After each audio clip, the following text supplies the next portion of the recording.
Subscribe చేసేటప్పుడు పక్కనే ఉన్న గంట సింబల్ ను నొక్కి యాక్టివేట్ చేసుకోండి. ఆల్రెడీ సబ్స్క్రైబ్ చేసిన వాళ్ళు కూడా దయచేసి బెల్ బటన్ ను యాక్టివేట్ చేసుకోండి.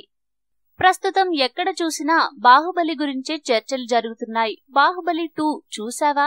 ఏ ఇద్దరు కలిసినా ముందుగా అడిగే ప్రశ్న ఇదే.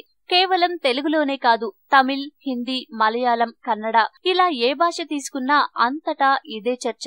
అసలు బాహుబలి దెబ్బకు తమిళ అగ్ర హీరోల సినిమాలన్నీ చిన్నబోయాయి. రాజమౌళి దర్శకత్వానికి, ప్రభాస్ నటనకు తమిళ ప్రేక్షకులు బ్రహ్మరథం పడుతున్నారు. కోలీవుడ్ స్టార్లకు సమానంగా ప్రభాస్ పాపులారిటీ సంపాదించాడు. బాహుబలి 2 మేనియా నుంచి బయటపడే లోపు మరో తెలుగు సినిమా కోలీవుడ్ పై పంజా విసిరేందుకు సిద్ధమవుతోంది. అదే ప్రిన్స్ మహేష్ బాబు నటిస్తున్న స్పైడర్. ఈ చిత్రం మహేష్ నటిస్తున్న తొలి తమిళ చిత్రంగా ప్రచారం జరుగుతున్నప్పటికీ కోలీవుడ్ మాత్రం స్పైడర్ ను తెలుగు చిత్రంగానే భావిస్తోంది. అక్కడ ప్రభాస్ దెబ్బకు బద్దలైన రికార్డులను మహేష్ మాత్రమే చెరిపేస్తాడని సినీ అభిమానులు చెప్తున్నారు. తెలుగు హీరో అయిన మహేష్ కు తమిళంలో కూడా మంచి మార్కెట్ ఉంది. అలాగే ఏఆర్ మురుగదాస్ దర్శకత్వం వహిస్తుండటంతో ఈ చిత్రానికి విపరీతమైన క్రేజ్ తమిళంలో ఏర్పడింది. దీంతో స్పైడర్ పైన కోలీవుడ్ దృష్టి పెడుతోంది. ఇక ఈ చిత్రం కూడా తమిళ ప్రేక్షకుల్ని మెప్పించగలిగితే కోలీవుడ్ లో టాలీవుడ్ సినిమాలకు మరింత క్రేజ్ దక్కుతుంది.